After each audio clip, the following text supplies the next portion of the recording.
Hello everyone. I would like to start off by saying thank you for continuing in listening and appreciating our midweek reflections.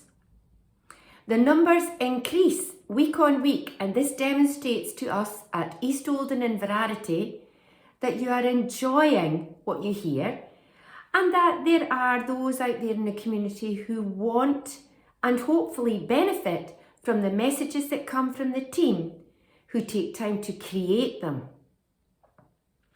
My reflection this week is a short one all about a flower, the hyacinth. I was gifted the hyacinth last year.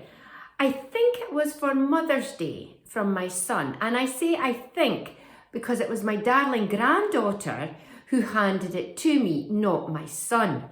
I remembered that bit well. The plant was an indoor variety of hyacinth and had the name Red Glory. There were 3 flower heads which had strong ruby red star-shaped flowers on each stem. The scent was beautiful, and all in all it was very much appreciated and enjoyed for a few weeks. I also didn't have to do much to care for it. However, when I noticed the stems wilting and the flowers starting to tinge with brown on the ends, I cut it all down and left it on a windowsill in a small back hallway. Over the coming months, I would pass it now and again and would glance at the plant, but I never really gave it any more attention. It had served its purpose around Mother's Day, and it now no longer filled the room with colour and scent, so it was hidden away. I knew I did not want to throw it out though because of the sentimental attachment that I had with it. I did not repot it either. I gave it no new soil to re-energise it, and certainly no water. I left the 3 purply coloured bulbs to shrivel in a cold, darkish place. A few weeks ago, over the festive period, while I was tidying up and rearranging, I found myself in the hallway where the hyacinth had been abandoned, and I noticed a stem of green. The fleshy spike had forced itself up and out through the papery, winey coloured skin of one of the bulbs. It never ceases to amaze me when that happens, especially in nature.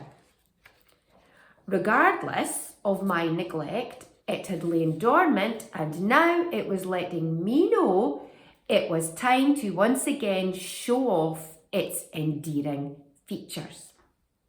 Quickly, I decided to move it out of the cold, neglected passageway and into the warm, light-filled room, which was my kitchen.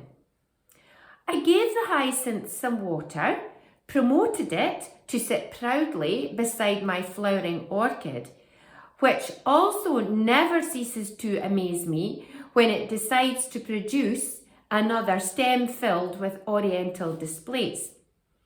And so I waited.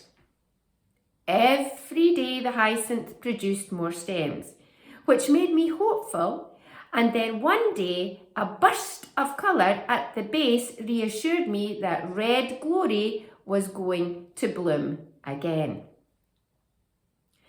Each of the 3 stems has produced colourful flowers, and the smell is wonderful.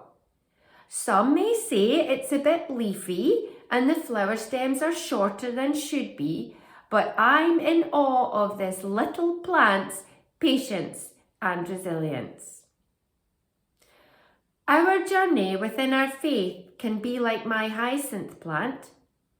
Our relationship with God, Jesus, and the Holy Spirit is given as a gift. Sometimes we neglect it for long periods of time, and when we do that, it can seem like a darkness has come over us. To bloom again, we need to come back to the light and be fed and nurtured. Reading our Bible is a place where we can get all the spiritual feeding that we need and more. Why don't you try it? Choose a passage or book which you remember reading when you were at the start of your journey with your faith.